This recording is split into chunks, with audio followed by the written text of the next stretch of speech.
Depuis quand les fourmis existent-elles? Les fourmis existent depuis environ 120 millions d'années. Comment on le sait? Parce qu'il y a des fossiles. Un fossile, c'est un être vivant qui reste coincé dans la vase. Par exemple, ceci est un fossile d'ammonite, là. Un reste de coquillage.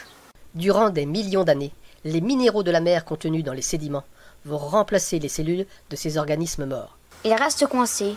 Il va donc se transformer en un fossile qui est dur comme du caillou. L'autre possibilité, c'est dans la résine, de l'ambre jaune. De la résine sort de la blessure des arbres comme les résineux. Des insectes, dont les fourmis, vont être piégés dans la résine. C'est devenu une inclusion. Le dessèchement de la fourmi est rapide et la résine a des vertus antibiotiques qui vont permettre une excellente conservation de ce qui est prisonnier. On peut donc trouver des fossiles de fourmis compressés dans les sédiments et immortalisés dans l'ambre jaune. Des analyses moléculaires ont établi la phylogénie des fourmis fossilisées. Elle date la période de l'apparition des premières fourmis entre 139 et 158 millions d'années. Le plus ancien fossile trouvé, Carcharodon bipassionata, lui est daté de 125 millions d'années. Il est situé dans la zone néotropicale. C'est de là que seraient nées et auraient évolué les fourmis.